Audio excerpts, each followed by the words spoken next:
Jack, you're too good at that. The best. Oh, gosh.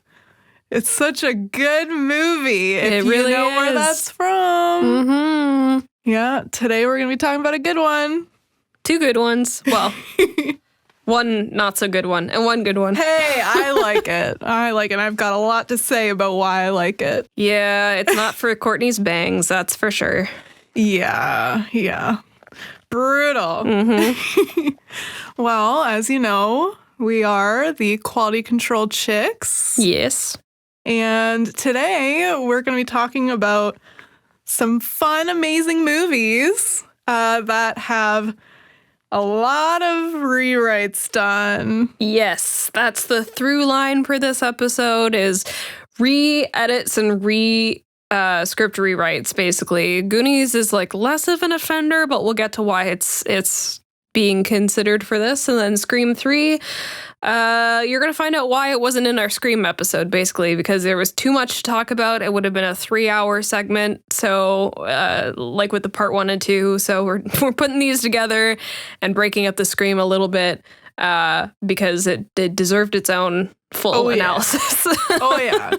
And us being Scream fanatics, it's like we might as well take a whole episode to talk about it. Yes, and also the Goonies, so that we don't go too Scream heavy. Of course.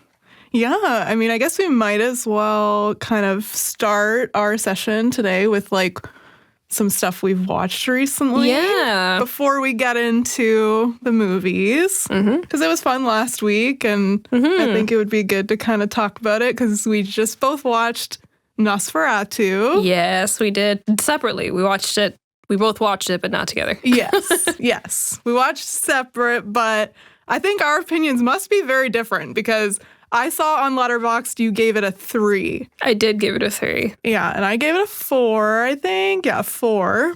Mm-hmm. And I want to know why. I want to know why you rated it lower. I'm in the wrong here. I get it. I looked at everyone else that I follow on Letterboxd. I can see on the Nosferatu page what everyone gave it. And I'm the lowest one aside for people who just like did the heart thing and didn't give it like a rating. Look, I always have this problem where movies get so overhyped for me that I just think I waited too long to see it, and I was expecting a lot more. I thought visually it was great. Robert Eggers is very hit or miss for me. I did not like The Lighthouse, but I did appreciate like the visuals and the style and everything. It just wasn't for me. But I did like The Witch. And I don't really care about watching The Northman. So I did like the style and everything. I have to say, though, riffing on our last episode, Lily Rose Depp's teeth really bothered me. Oh, they were true. so like straight and white and not of the time, whereas like everything else seemed a little bit. I mean, I have the same problem I have with a lot of period stuff. Everyone looked too clean anyway, but that in particular really bugged me. And what I have to say mainly that I didn't like about the movie, though, I don't like that we saw Wardlock so soon. Oh, okay. I really feel like when Nicholas Holt's character goes to his house, that we should have not seen him until he comes off the boat.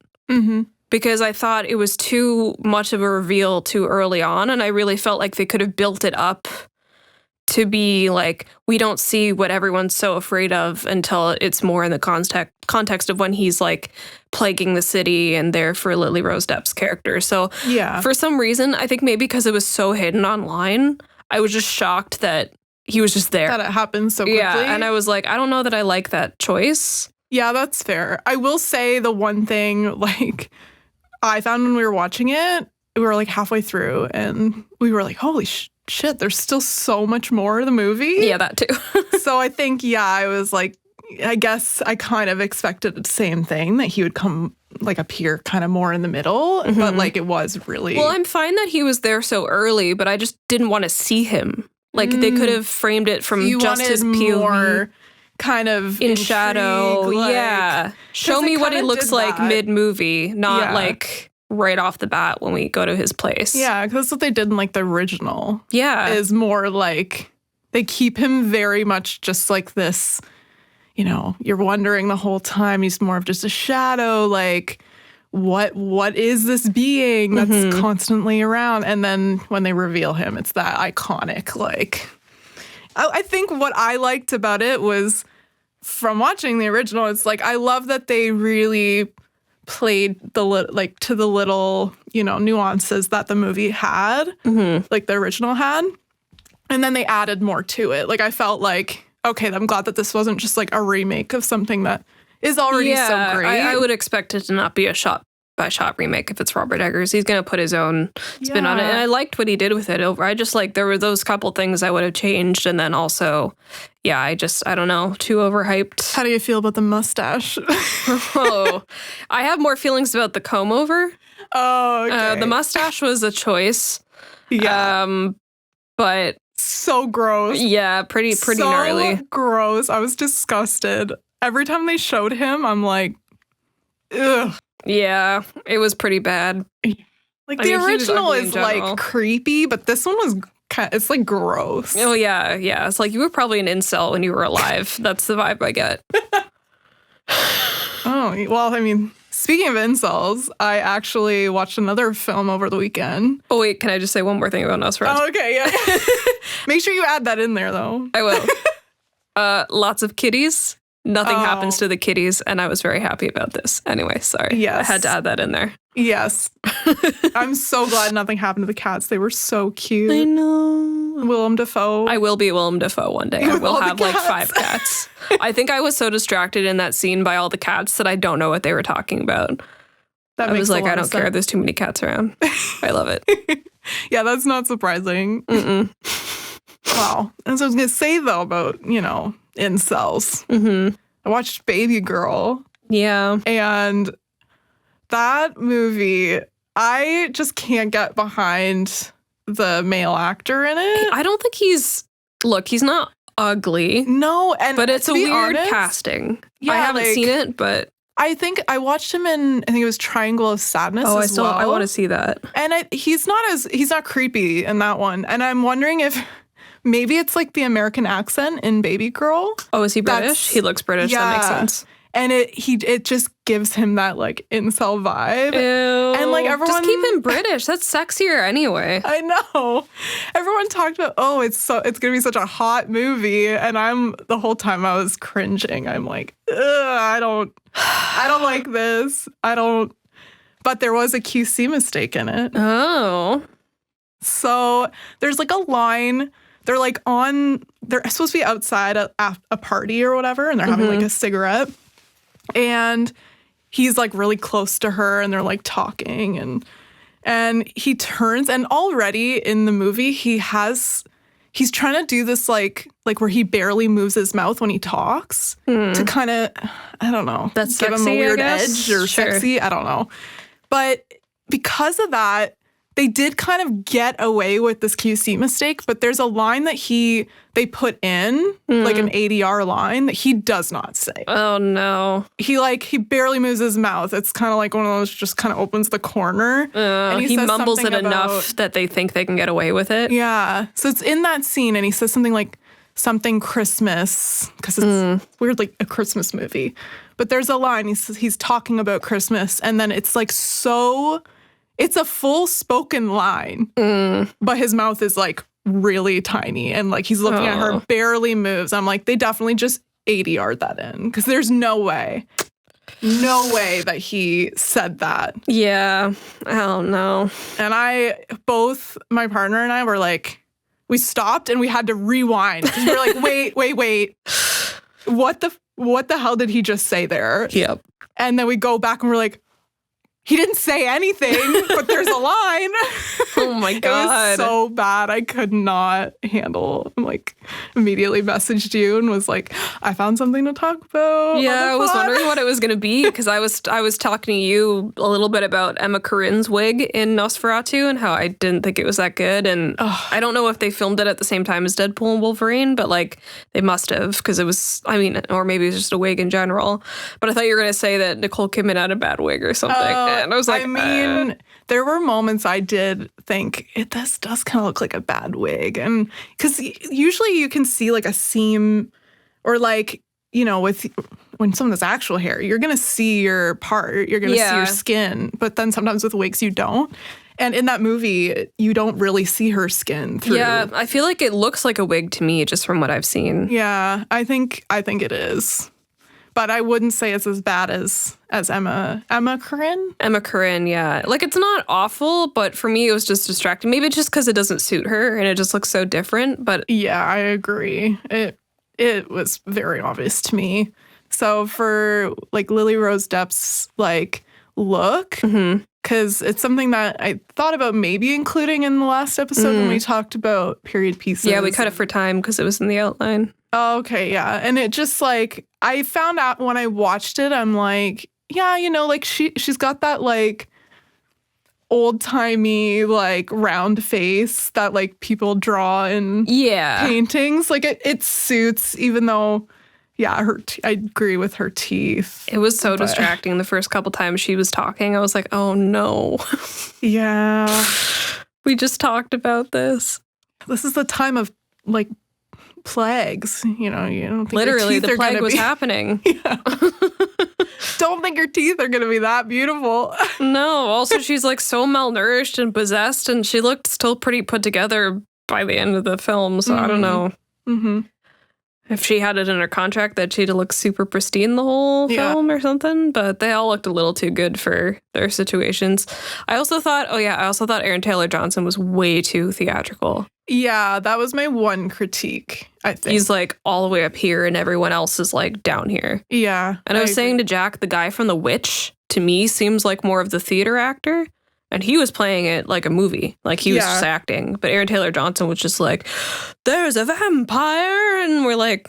Yeah, his accents seem the most fake. But and he's British, yeah. Like Lily Rose Depp's accent was better than his. I guess agree. Because he was overacting? I don't know. I think so, yeah. He must have been trying to be like posher than his actual accent is. Because he's not got that posh of a British accent. Yeah. And Nicholas Hoult is British. So juxtaposed with the three main people... other than Bill Skarsgård, who, by the way, if I did not know that was Bill Skarsgård, holy shit. I know. That was like the best part of the movie was his performance that I still think should have been concealed until midway through. Yeah. Because it's, you know, him and like when he's Pennywise, you could kind of tell. There was one line that I heard to Jack and I was like, that was Pennywise though. He was something like, I've been waiting for you. And I was like, that's literally Pennywise going, I crave you. Like, it's the same. It was the same. And I was like, okay, that's the only slip through. Otherwise, it's pretty good. Apparently, he trained with an opera singer to lower his voice. Yeah, I know. Apparently, it took him like a long time to get that voice right. But yeah, so you rewatched both of these. Yep. I rewatched one of them. I feel like we should start with Scream because the next thing I want to quickly talk about before we actually start the dissection is Scream related. So I feel like it'll be a good segue is lots of casting announcements for the new movie came out this week. Yeah. And I don't know how to feel about it. I know. I'm so curious. I've also heard rumors that Emma Roberts might be coming back. Like, it seems like they're bringing back like all of the ghost faces. Okay. So let's talk about it. So they're bringing back Matthew Lillard. His name's something Foley. Scott Foley. Roman. Who's Roman in this. And then they're bringing back... Oh, there was one more. They're not bringing back Patrick Dempsey. They're not. They cut that. He was supposed to be coming back. Yeah, and then they just recently said he's not now, which is don't know if I trust that, but also now he's Joel McHale. Yeah, but it's interesting that they were almost going to have two characters that are in this movie possibly coming back. So that raised a lot of questions for me. Like, are they going back to like some old stuff? You know what? I feel like part of me feels like Stu might be the only one who's like back, and the rest of them might be like, because rewatching this movie, I forgot about her like hallucinations of her mom. So I'm wondering if, and in this movie too, the voice changer is a huge thing. Is the only one where he can sound like other people. Yeah. So just because they've announced that some people are coming back doesn't necessarily mean that they're going to be like... That they could be back. They'll be back in some way, maybe. And so I feel like it's possible that Stu is in an asylum somewhere. Because Matthew Lillard posted that video of him writing, "My mom and dad are going to be so mad at me." Which terrible handwriting. But I feel like his face got fried today. Yeah. That's what I'm getting at. I feel like he's like physically somewhere. So you think he's not going to be like some ghost, like in I don't think like the Stu last is. one with Billy Loomis being like this kind of voice inside. So you don't think he's going to be like of what you think he's going to come back as himself? Yeah, but I think it'll be in like a limited capacity. Like he might not be able to speak. Like his face might be fucked, you know? Like he might have like one of those like vocal boxes and maybe he could sound like Ghostface with it. That'd be pretty cool. Oh my gosh. Okay, that sounds really cool. But like I think he's the only one coming back like fully back in some form like physically because he did that video of writing. Yeah, it was quite the like teaser. Yeah. Because, I mean, when you just say a casting announcement, like, oh, this person's going to be in this movie, it could be, as you said, a voiceover or something. Yeah. But the fact that he was writing does make you think, okay, he should be physically somewhere, yeah. But then the other ones like Scott Foley and like makes me wonder too if they're going to bring back like Timothy Oliphant and like I wonder how many other ones down the line are going to be surprises. The Emma Roberts one is still speculation at the time that we're recording this. She just recently dyed her hair, not even the same color as it was in the movie. She just dyed it orange, and then people are like, she's coming back to Scream, which like, I don't know if that means anything. But hey, maybe. I don't know what else she's doing besides baby showers and Madam Web. So. It is interesting, though, that, like, that they're having all these villains specifically coming back. Mm-hmm. Like, Emma Roberts, Stu, Roman. Yeah. Like, they're all these villains. So it's like, why would you have all these villains come back? And I heard the movie takes place in, like, a little cul-de-sac where, like, they live in, like, this crescent and, like, all of her neighbors might be suspected of being ghost faces. I could be completely wrong. There's been no actual like plot leaked or confirmed leaked or anything, but I heard that. Yeah. So like I wonder if it's a thing where she starts thinking her neighbors are these people, even though they're not. They just maybe some of them look like them. I don't know. Like it'll be interesting to see what they do. I'm so excited to see. Like they're teasing us so much at this point. I'm like, I was mad at first because I was like, these should not be revealed so soon. I don't want to know, but we also don't know in the capacity because technically, I was about to say Stu Macher, Matthew Lillard was in Scream 5, but he just did random voices of people at the party that was going on. He just wanted to be part of it. Yeah. So he came back. Wasn't he also in?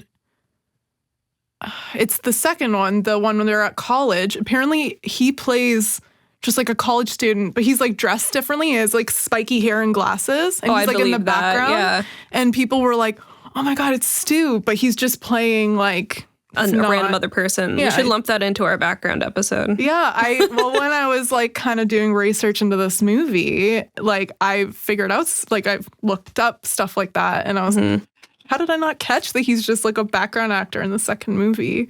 Yeah. But the one reason I think that like Stu is back and like Scott Foley to sort of start tying into this one specifically is like not back is because when I was rewatching the end of this movie, again, like we said before, spoilers, we're talking about movies that have been out for a while. This one actually today, as of recording, February 4th, this is the 25-year anniversary of the release of Scream 3, which we did not know before we came into recording. I found out this morning, so that's pretty cool. But that being said, it's been out for 25 years. It's a popular franchise, so spoilers. Makes me feel old. Yeah.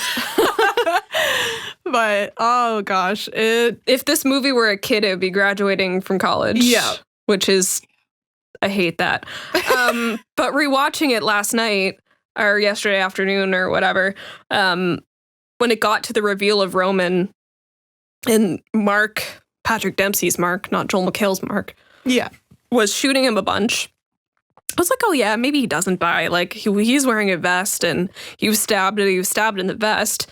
And then Sydney's like, shoot him in the head. And then he shoots him in the head. And I was like, okay, cool. Yeah. So he's like dead. He's dead. So I don't think he could come back in any way, shape, or form other than like hallucination or a dream like Sydney's mom or Billy Loomis or something like that. But anytime I go to watch another one of the Scream movies, it's like, oh yeah, I need to rewatch again because there's so many things that you have to like.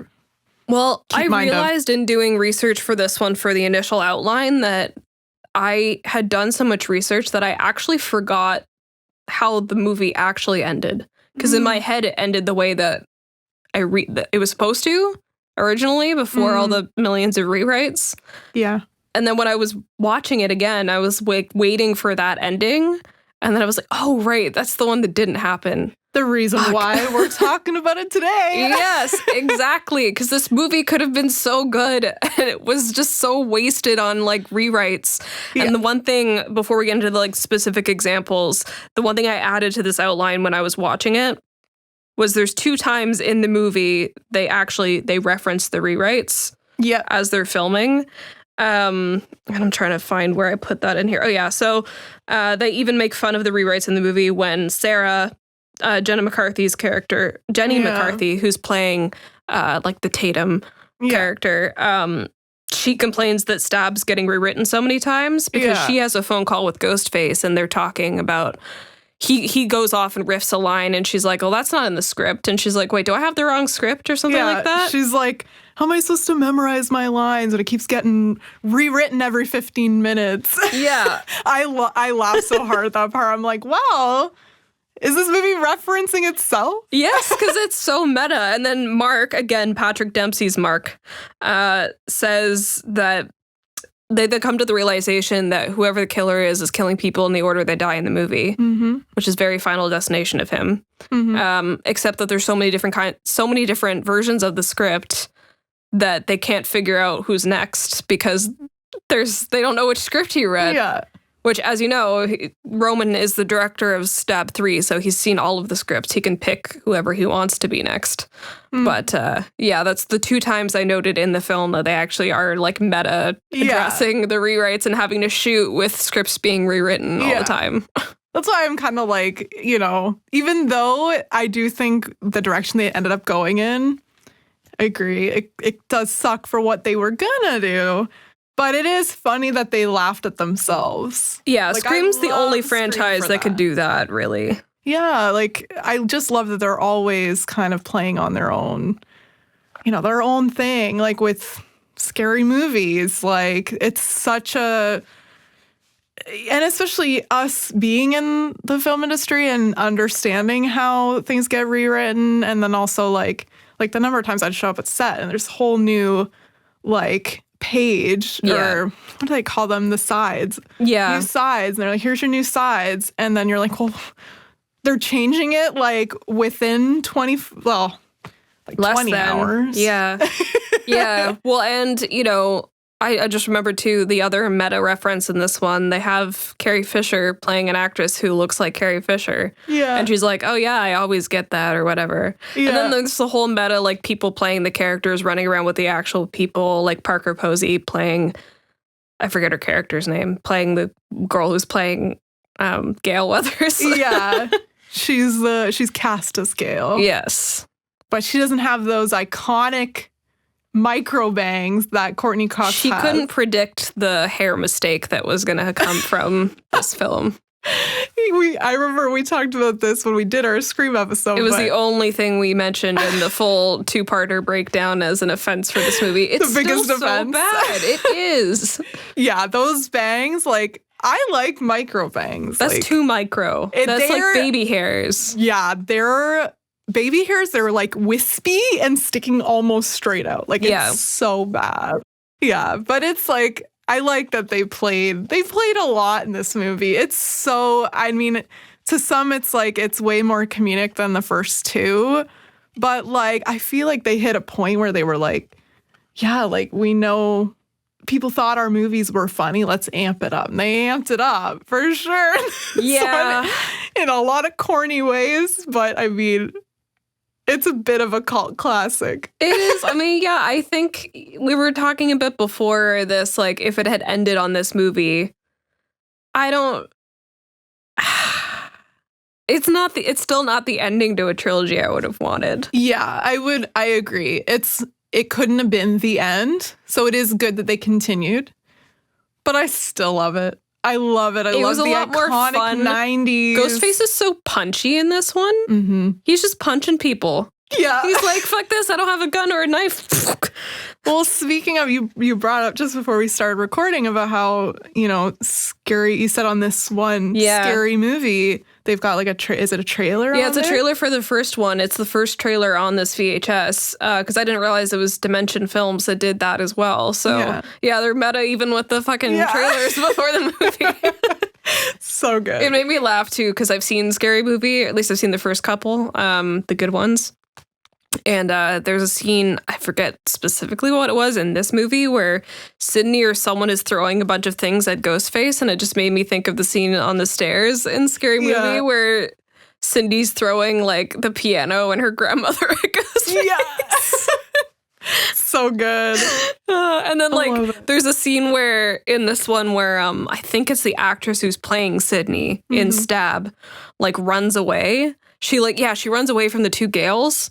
She's sort of like flailing, and it reminds me of the whole when Cindy's running away in the first Scary Movie. She's like, this movie hit a level of, it was referencing everything surrounding these movies. Like, it was like, we know it. Everyone thinks it's, like, people are laughing at it. It was one of the few like horror movies and horror trilogies that was like poking fun at horror movies itself. So it's like poking fun at horror and poking fun at the industry too, because there is a bit of a darker poking at reality in this one too, with the whole not Epstein, I guess in a certain degree, but Harvey Weinstein, who was a producer on these movies.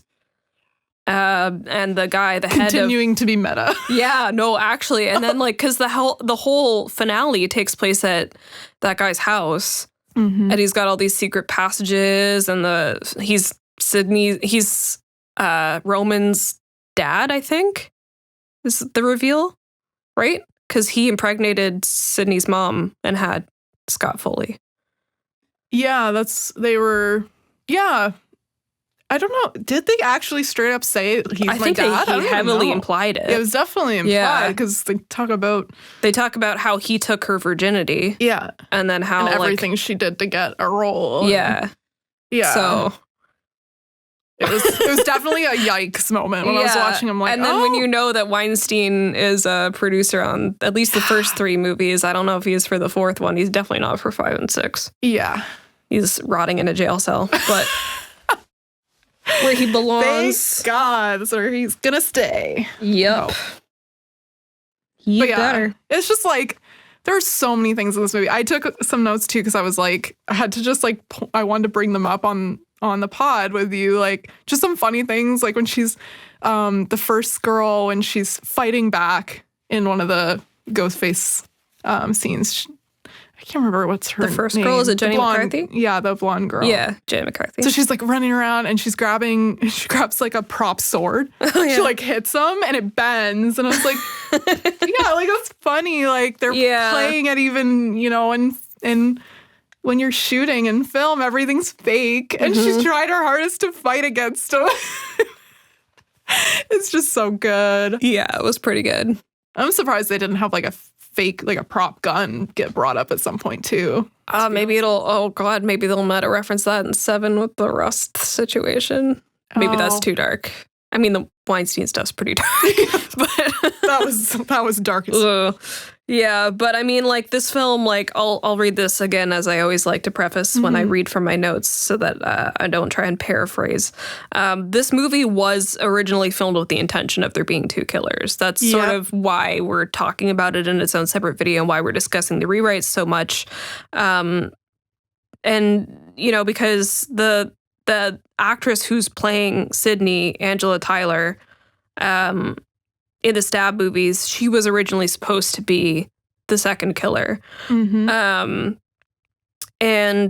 so according to the Scream Wikipedia, it was scrapped from canon. The drafts written revealed Angelina had a pseudonym like Nancy Loomis and had the name Debbie, like Nancy Loomis had the name Debbie Salt. Helps if I read with the right emphasis on things, that you understand what I'm saying. She was revealed as Angie Crick, Sydney's former classmate and Roman's secret girlfriend. And then I said maybe they didn't like the creepy implied incest role play because she was playing Sydney and all that. Him being, when it is revealed that he's related to Sydney and he's a stepbrother, that would have Dating the if he actress playing dated Sydney in his movie about his life. movie. Yep. That would be Instead, we got more Patrick Dempsey.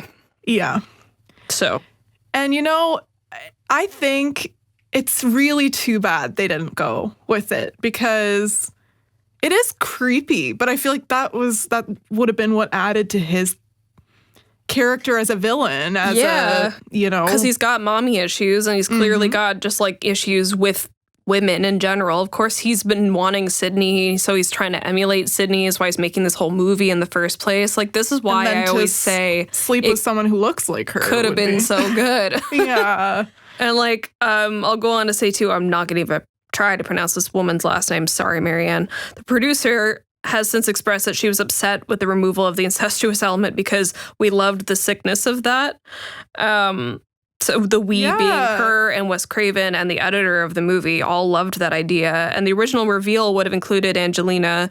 It also would have allegedly portrayed her body along with the actual butchered victims hung up on display for when Sydney shows up. So like, I'm assuming like outside in the pool area. Mm-hmm. That's what I forgot wasn't the actual ending. Because that's what I kept picturing when I was researching this. That is how cool that would have been. Yeah, and it wasn't. No, it wasn't there. Because it would have, I pictured it like Casey Becker in the first one when she's hanging from the tree. It would have been all of them, and then she would have like cut herself down and just been like, surprise, Sydney, or whatever. Yeah. Like, that could have been so cool. I don't know. Like, they could have gone a lot harder with this, but because of all the rewrites and all of the like leaks and stuff like that, they had to like put in more Patrick Dempsey, I guess. That's because they had to pad the runtime. So yeah. And like, part of the reason why we wanted to talk about it today is like there's still so much evidence in the film that suggests the two killers. I was purposely watching once they especially get to, I'm just going to call him Roman's dad, the producer guy's house. Once they get to that part of the movie, I kept trying to be like, okay, if there were two ghost faces, this would be this one. Because when they're chasing Sydney around the like prop house or the stage house, there's got to be two of them. Like, there's no way, even Rowan knowing his way around set. First of all, both of them would know their way around set because she's playing Sydney and he's the director. Yeah. But there's no way that was just one person. And also, Roman pretended to kill himself. He played dead in the icebox and like slowed his pulse to be gone, I guess, because they check for a pulse. Or at least Parker Posey does, or whoever finds him checks for a pulse. And they're like, yeah, he's dead. It's Gail. Yeah, Gail. And then when Angelina gets murdered, we don't see her get stabbed. We see her on the floor with some blood in her mouth get pulled away, and that's the last we see of her. Yeah, and even the stab, you don't really see. Like, you don't, upon the rewatch, I was like, yeah, they really set it up to be like, we're going to make it look like she died. Just like we made it look like Roman died. And Stu. And Stu, apparently.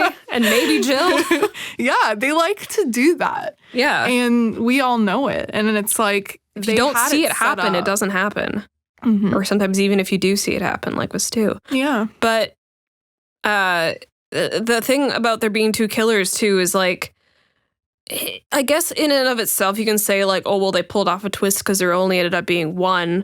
But then they do what they did with Billy in the first one, and they make it so obvious that it's Angelina, and then they don't put it as a reveal at the end, which you can be like, okay, yeah, so she was just a red herring, but she's literally caught with the ghost face stuff in the bathroom in that one scene. Yeah, there's that. And the voice changer and the mask, and then she's just like, oh, I just wanted a souvenir. Oh my God, it's the real Sydney. With her really wide doe eyes, too. It's like, okay, which gives, girl. like, she's playing it like the killer, and I get that's what a red herring is, but I'm just like, I feel like that was filmed pre-rewrite. I know. And then I noted there's another scene when like the explosion happens and they're all rolling down the hill. And where did she go? She disappears, and then like she comes out, like they're all talking. What were you doing over there? Where did you come from? Yeah, I know. And she just is like flailing over. She was like, he was in the house. And are we okay? It's like, why? Like they were going somewhere with it. And even if you rewatch like the first one, there were so many moments, too, where Billy is like, they do the same thing where they make him very obviously look like the killer. And then they do a last minute, oh, that was just a red herring. And then they flip it again and he's the killer. And I think that's what they were trying to do with her is like, oh, like we're doing like with Billy again, where like, oh, all these things we're going to place to make it look like she's a killer. And then at the end, maybe we'll change it by showing, no, she gets killed. And then bring her she comes back, and no, which she I is think the killer. That's what was supposed to happen. Having the voice changer in her pocket, like being her mom, because to me she was every time the mom came up until the end reveal when it's Roman. Because let's be real, a voice changer can do only so much. Can only do so much. Yeah, you would have needed kind of a feminine and they said voice. his phone was cloned too, which means she probably had the cloned phone. Because I don't think Roman just cloned a phone for shits and then didn't use his own phone ever. Yeah, like. Yeah, there was so much there. They called it cell phone in this one, though. They did. They did. I made note of that. I was like, oh, they said cell phone because we're 2000 now. Yeah. Yeah, we're modern now. We're hip with the technology. I was going to say with the lingo, that too. Yeah. Yeah, it's, it's the only movie out of the three that had just one killer. And then actually, no, it's the only one out of all of them. Like all of the Scream movies where there's only been one killer. Yep. So like it's kind of showing like that there should have been two. They definitely had the formula and there's only so much that Ghostface, like one Ghostface could do. You can't run around. And we've discussed how in 5 and 6 there's some elements, the writing gets a little weaker and you're like, okay, even with two people, I still kind of don't believe you could get that done. But with this one, because of the rewriting, they were writing a lot of it to have been done by two people or staged by two people.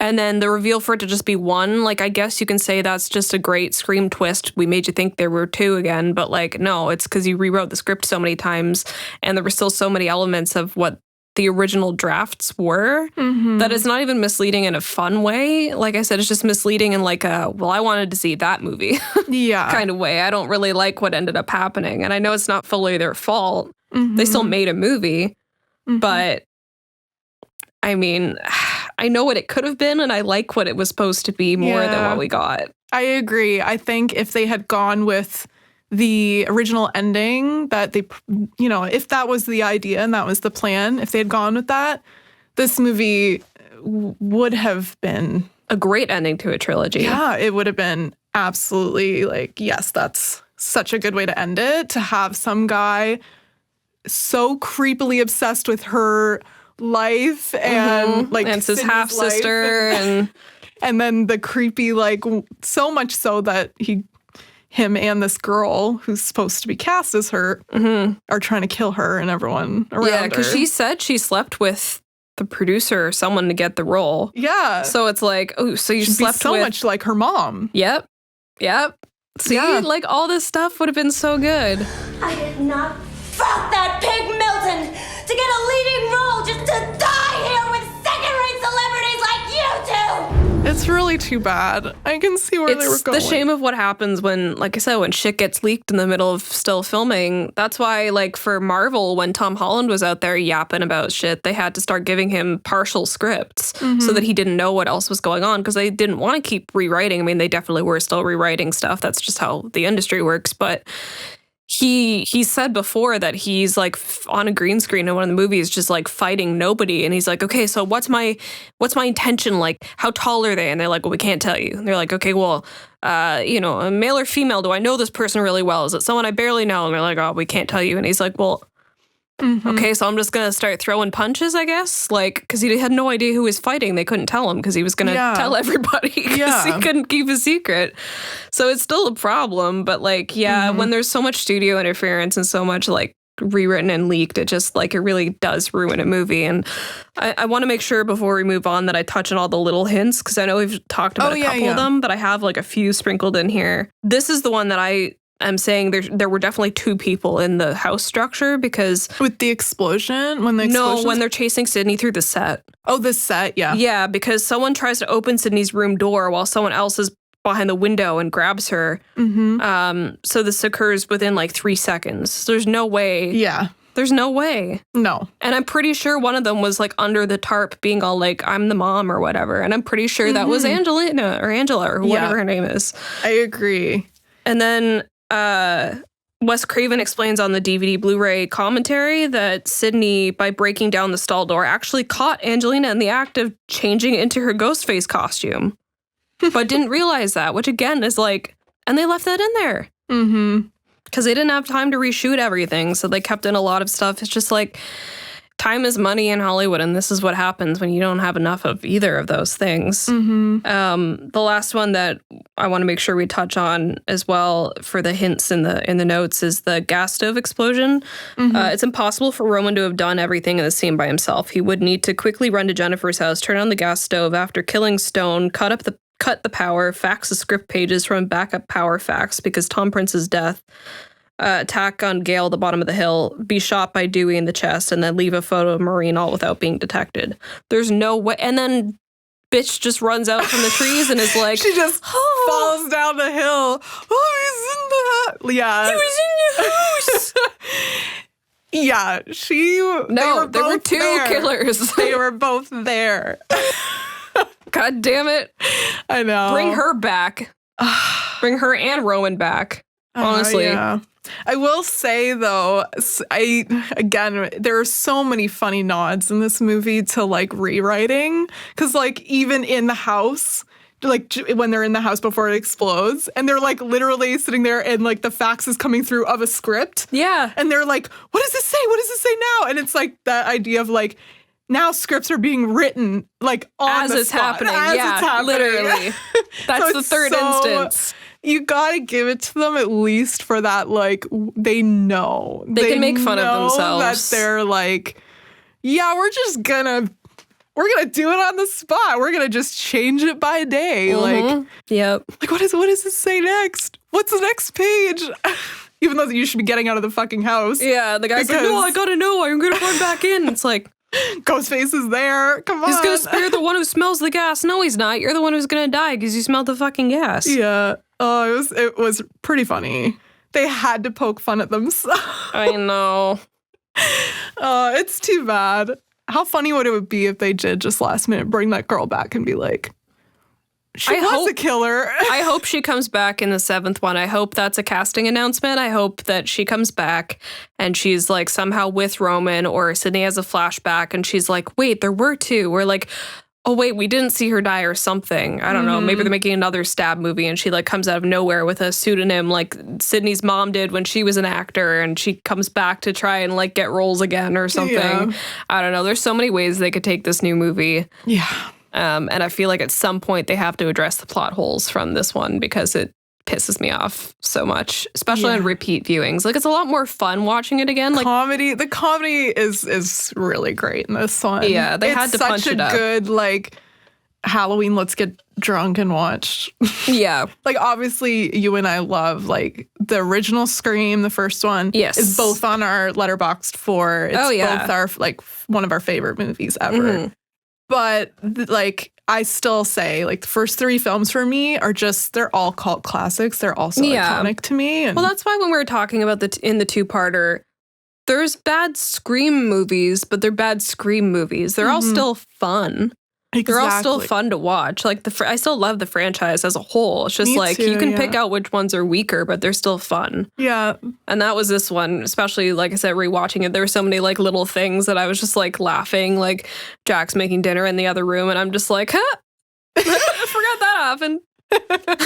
Yeah. Very curious to see what the new one does, because they could go back to being one again. A lot of people think it's going to be a cult of ghost faces that, like, follow Stu.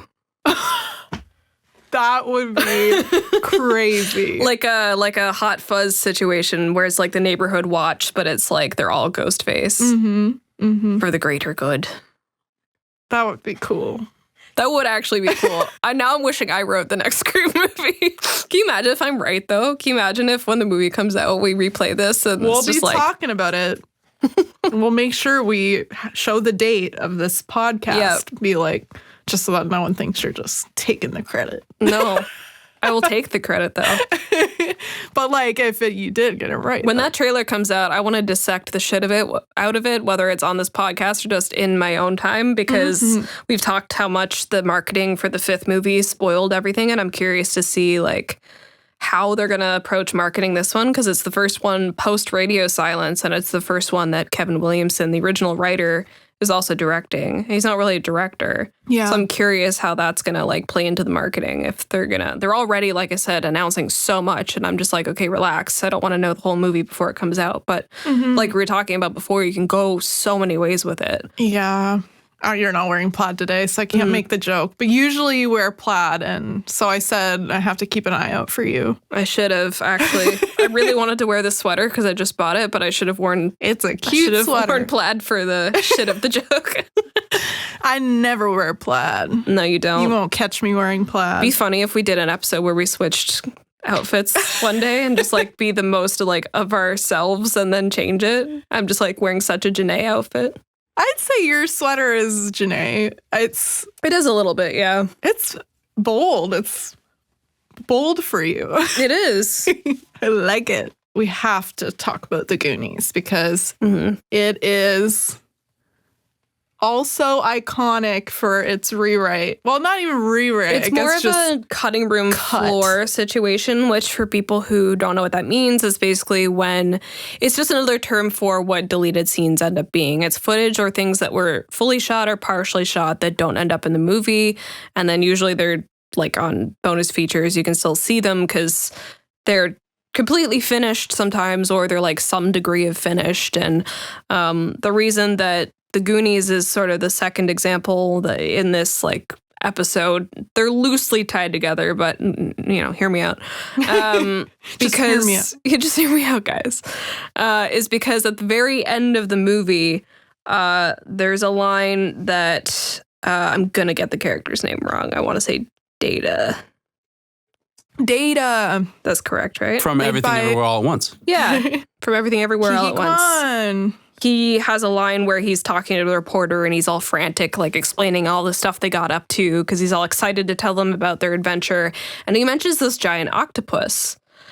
And I just remember thinking it was so interesting because I didn't watch this movie as a kid. I watched it like more when I was grown up. And I initially remember being like, giant octopus? What's he talking about? And I personally got so stuck on it because I was like, okay, maybe you can just brush it off as like, oh, the kid's talking about, he's just making stuff up or something. But no, they shot a whole scene with this giant octopus and it just didn't look good. So they cut it from the movie. But what's crazy is it stayed in so much of the lore of the film that it's in trading cards, it's in other merchandise, it's in a Cyndi Lauper music video called The Goonies Are Good Enough. And it just like, it stayed weirdly enough in like everything else but the movie. Yeah. That I just thought that was so interesting. It was a character of the Goonies that we never saw. No. It's just, it boiled down to one line if you're paying attention enough to the movie. Yeah. And then it just makes you go like, wait, what? Giant octopus? And it's crazy. You can find the scene on YouTube. I'll cut it in. There's pictures of it too. And like I said, it's in the music video and the merchandise. So you can find it. It's still this whole thing. The puppet looks really cool when it's not moving, I think is the thing. When you just look at pictures of it, I'd be like, yeah. And I hate giant sea creatures. That's like one of my biggest fears. Like deep water, you don't know what's down there. Like I have to actually physically look away in the Pirates of the Caribbean movie that has the Kraken in it because it freaks me out. Yeah. Even though obviously a Kraken's not a real thing, but a giant octopus is a real thing. Yeah. Well, it's like what we talked about in our previous episode with Jaws and how I was questioning if it holds up.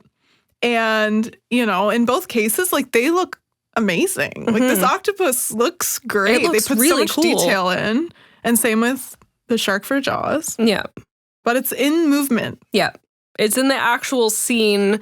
Because that's a case where a cutting room floor clip or a deleted scene, it was as finished as up until they shot of it, you know? Like sometimes you'll see even deleted scenes where like there's still a blue screen or a green screen in the background. Like this was done as much as it was going to almost be a scene. And then, so it still looks like as good as it was possibly going to look. Yeah. But I've heard that they did add it to like the DVD and deleted scenes. There's some like I think televised versions that cut it in, and I went into a deep dive, like a rabbit hole of these Reddit threads where people were going back and forth about because this was the other dimension to the whole octopus lore, was some people remembered it being in the movie and some people didn't. Mm-hmm. And so it led to people thinking they were actually like crazy for being like... The Mandela effect. Yeah. Yeah. They caused the whole Mandela effect because there was like a whole group of Goonies fans being like, no, I remember a scene with a giant octopus.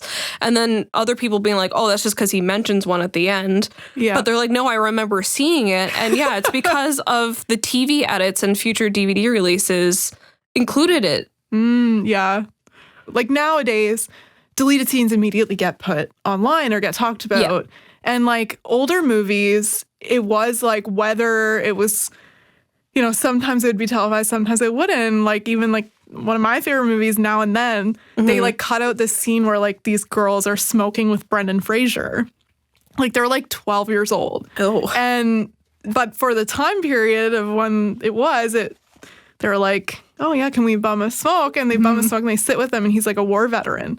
But they cut it out in like anytime they would have it on TV. Yeah. So for the longest time, I had never seen the scene. And then only recently when I bought the movie, because I love it so much, I'm like, what the hell is this scene? I've never seen it Physical before. media all the way. I really wanted to make sure that I rewatched Goonies before we filmed this, and I didn't get to. It was either watch Scream 3 or watch Goonies. I didn't have enough time to watch both. I don't think that the octopus is on this VHS. Yeah. I don't think it is, but it would be interesting if it is, because I think it was more for a DVD release thing. I think the VHSs were still the original theatrical cut. This is my thing with the Mandela effect, is I feel like you could argue that people just remembered it because of seeing it in other places or just from hearing that line. Because I think that's what happens to a lot of Mandela effect things, is like, you know, it just would make sense for it to be the other way. So that's what I assumed it was. Like the spelling of Febreze. Yeah, you assume it has breeze, like Breze, because that's how breeze is spelled. Berenstein. Yeah. So then once you actually see it, you're like, well, that's not how I pictured it in my head. But it doesn't mean like you actually ever saw it differently. And so that's why this is so interesting, because it depends on how you watch this movie. Yeah. You could have seen it the other way. Yeah. And the scene, I mean, it is funny. They had those kids in the water, like fully underwater too, Yeah. which I don't know how they got away with children. Yeah, seriously. I mean, I don't know how old the people were playing the teenagers, but yeah, the kids are definitely kids. Yeah, like there's a shot of Ke Huy Quan like fully under, like almost drowning from this octopus. And I'm shocked all for they were nothing. able, all for nothing. It all gets cut. That poor kid had to like. That's why he quit learn show all business that. for so long. He's like, fuck that. I don't want to go through another. There's no octopuses and everything everywhere all at once. I'll tell you that much. Octopi. Sorry. Yeah. And, you know, they cut it out definitely because It just didn't it was look supposed good. to like, they put what was it? There's like a tape deck, which I don't know Yeah. how the tape deck played underwater when they put it in his mouth, in the octopus's mouth. But it was playing. They press play. They put it in his mouth. It's still somehow playing under the water. And then he like starts breakdancing. Well, supposed to breakdance. And I think because it didn't look good, they were like, oh God, this just looks so corny, so cheesy. Yeah. And so I guess that's why they cut it out. Yeah. Because I mean, aside from that, all the beginning of it with the octopus was like, whoa, that's the kids being almost drowned by this octopus. That seems scary. That would have been, I think for the 80s, that would have been a little scary for a kids movie. But yeah, they I have here so much of it and got those kids to go fully underwater. They must have had a whole team to protect. Well, hopefully to protect it's those the kids. 80s. Maybe They're all alive. You would hope, so but I mean, they did all of that. they are and then all just- alive, right? Just can it. Some of them don't act anymore, but yeah. Yeah. Chunk looks great now. Yeah, he doesn't act anymore, though. I think he's like an entertainment lawyer or something. Yeah, but he's a very attractive man. Not that he wasn't as a chubby little boy. Well, he can't but do the truffle shuffle anymore. We'll put it that He way. cannot. One thing I'll say with my rewatch, that kid could act. He was, oh my gosh, so funny. Anytime he spoke, I was dying. My favorite line in the movie is, it's literally, I'm gonna take care of you. I love you. When he talks to Sloan. Baby Ruth. I literally, every time I see, even if people use it as a meme, I'm like, You're gonna live with me now. you're gonna live with me now. I don't like the way you said that, love Jack. That's how he says it. You're gonna live with me now. He's like, oh. Jack is just our honorary. Every time Jack does the voice, you just have to have the image come up. Actually, Sloth. when you said actors that aren't alive anymore, Sloth isn't. Oh, right. Yeah. Oh, no. Sorry, bring down the room, but R.I.P. Well, That's it for this episode. just end it there. Mic drop. That's it. actually, I was doing my own little Googling around here. Apparently, there's a whole other deleted scene that's animal related. Oh, Really? What is it? Apparently, there's a whole gorilla subplot in the Goonies that they cut out. But can it be escaped found gorillas somewhere? from the zoo. I'm not even kidding. Yeah, you're watching it. I see you have it up, right? Yeah, but for some reason, it's like recorded off like someone's like TV set. Is it a guy in a suit? Or is it I actual? don't know. It's so the quality's so bad I can't even tell. It could be real Wow. gorillas. Well, you heard it here first. I mean, you Well, probably already knew, but the octopus made more of an impression, I guess, because it had more of the merch. and because it still had data saying the octopus was really scary. There was no mention of gorillas, but I don't think they ever interacted with the main characters, but I could be wrong. well, who were they? What? They were just riding around this town on their own, having their own adventure. I don't. What? Yeah, I don't know. This is something I just discovered now. Well, I'll show you the clip after. Yeah. we're Well, gonna be I'll looking do my into best that. to cut it in, but like he said, it's pretty bad quality, so I don't know how much you're gonna be able to make out of it more than I will. But Oh, I just realized I wanted to say like a funny joke. Well, I guess it just still can. when Jack brought up that Sloth died, Goonies never say die. Oh And that's the sequel that's coming out, right? Isn't that what it's called? Goonies never say die? Oh, maybe it's no. I think it's the Goonies are good enough or something. Oh, no. Well, the Goonies are good enough is the Cyndi Lauper song, but Goonies never say die is the like tagline, I think. yeah. Goonies never say die. Yeah, I know. Well, You Sloth did. can like say a lot, so Yeah. too soon. Yeah. Except Hey, you guys. hey, you guys. Yeah. His little ears. Baby Ruth. Baby Ruth. So good. I'm gonna take a quick look at the back of this to see if there's. I was looking at it earlier. There's no pictures of the octopus on the back here, but I'm surprised this doesn't have the tagline on the front. It just says Steven Spielberg presents The Goonies, a Richard Donner film. But a lot of older movies like would have like even Scream says the most terrifying scream is always the last. This doesn't have a tagline on it, which I'm surprised because Goonies Never Say Die is like Yeah, it's the the tagline of the biggest movie. one. They enter a subterranean world filled with caverns, crooks, skeletons, booby traps, and a once mighty pirate ship and a milk toast of a monster with a swivel piglet ears and a face only Dr. Frankenstein could love. That's so mean. Well, you're meant to think he's a bad guy at first, but then he turns out to be a lovable I know, guy. but holy shit. He got dropped on his head. It's not his fault. Poor Yeah. Sloth. I love you. I love you. It's so good. Well, yeah, I mean, aside from there's a couple like notable like lines that they ended up just leaving in Yes. where they like accidentally said someone's like an actor's real name. Oh yeah. There's a couple instances of that. I also have a fan submission that I would be remiss to All right. not include in this. It's a continuity thing, so it's not related to the octopus, but it is related to the Goonies. So Fort Francis trivia, there was a while back where I asked like what people's favorite like movie mistakes are. Because there's like the stormtrooper hitting his head and stuff like that.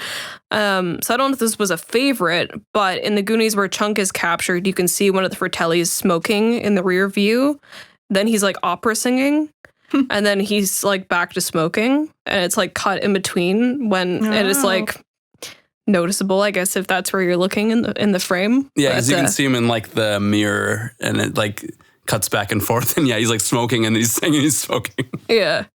Nice. So that's a fun little continuity QC tidbit, which I'm sure there's more, but had to include that one. Chunk, he had chicken pox during the scene where he does the truffle shuffle. It. Oh, yeah, no. you could see a couple it. spots. So he must have been awful. feeling like shit, as I'm sure. He's all like, of this us is the are. last thing I want to do. I did look into this one, and apparently he didn't want anything to come in his way of getting that role. So he didn't tell them. Did he give everyone chickenpox? No, but I think he was like, I'm just going. I'm just doing it. And it later came out and he was like, I'm not letting anything get in the way of me taking this role. Because if he had chickenpox and if he had to stay away from set, they could have recast. Yeah, true. And so he didn't want to lose that. And I mean, I don't blame him. He's one of the best parts of the movie. Yeah, he's like... Wouldn't be the same without him. Didn't keep acting much after this, but hey, he's in a pretty iconic film. Everyone knows that character. Everyone knows the truffle shuffle. Mm-hmm. If you know anything about Goonies, you know about Sloth and you know about the truffle shuffle. So, And that scene. Even if you haven't seen the movie, I'm sure you've seen the meme. oh yeah. People are like, oh, my boyfriend to me when we decided to move in together. I'll take care of you. Oh, I thought you meant the truffle shuffle. No! But yes, the triple shovel is the other most iconic scene. Yes. Both of those things. Yeah. My boyfriend to me. Yes. He does do that. That's exactly what happens. So now we get to the part of the podcast where we rate the offenses on a scale of 1, 2, or 3. Level 1 is ultimately not that bad. Could still watch and enjoy. Not that big of a deal. 2, things should have been reconsidered, but, it got made that way, so, and then the level 3 is like, hey. Great. Thanks, I'm explaining this so well. And a level 3 would be like, absolutely can't watch, just completely distracts me from everything. Yeah, it should have been fixed. Should have been fixed. Yeah. So we'll do Scream 3 and Goonies separately, since they are technically different situations. So we'll start with Scream. Start with Scream, yeah. Start talking with it. I think for me, it's like a 2. I think it's a level 2 because I think they poked fun enough at it and they play on themselves and they're super meta and I still I fucking love this movie. I don't care. I love how early 2000s it is and how referential it is and the pop culture of it all. Yeah. So for me, it's a 2. I'm going to give it a 2.5 because of what I was saying. My main thing about this movie is I so desperately want to see the movie we were supposed to get. And I think Fair. I love that they could poke fun at it too. And I love that of any franchise, Scream is the one to be able to make so many meta references about the situation that they're dealing with, especially as it increasingly gets worse and as they have to keep making more rewrites. But knowing what the ending was originally going to be and who the second Ghostface was and just how good of an end to a trilogy or temporary end of a trilogy that became a franchise, I just am so disappointed we didn't get that. Yeah, so for that's me, totally fair. It's not unwatchable as a 3, but it's so frustrating that I have to add that extra 0.5 in there. Because I hate that so much. I wanted that movie so bad. That's totally fair. I totally get it. Yeah.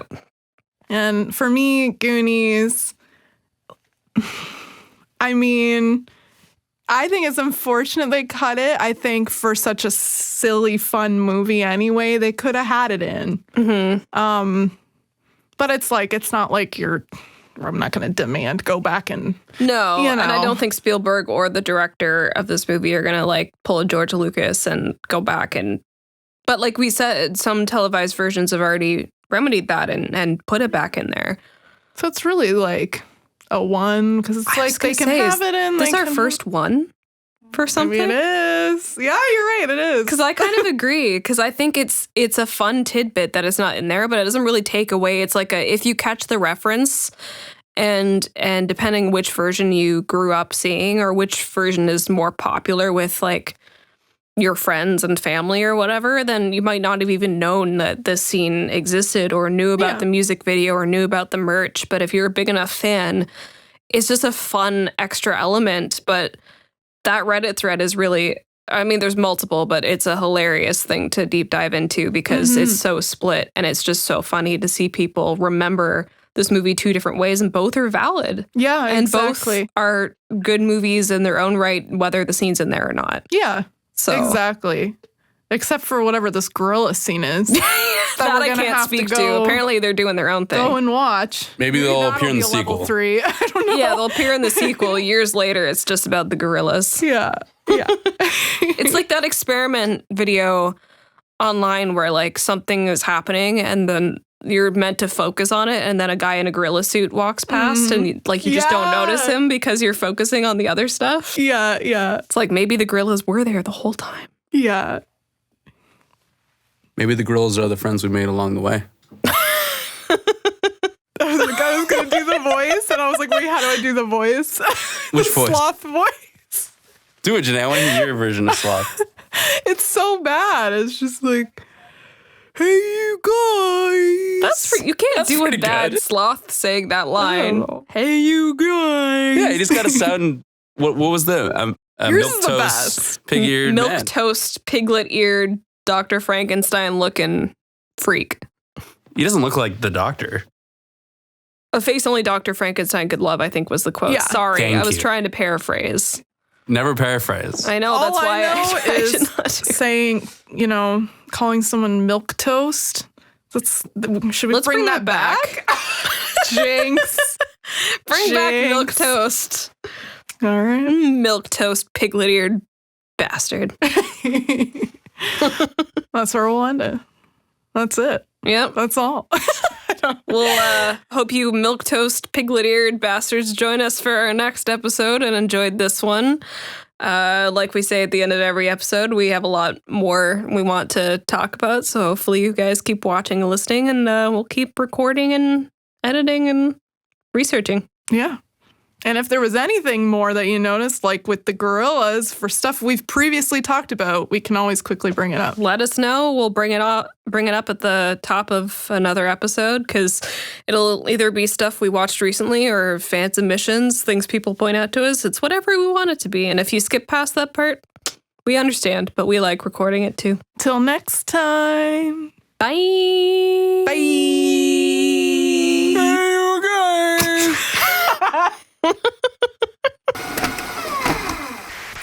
Quality Control Chicks podcast is produced and co-hosted by Lisa Cumming. And Janae Perez. Audio mix and master by Jack Rudy. You can follow us on Instagram at Quality Control Chicks Pod for BTS, bonus content, and clips. You can give us a watch or listen on Spotify or Apple Podcasts or anywhere you listen to your favorite shows.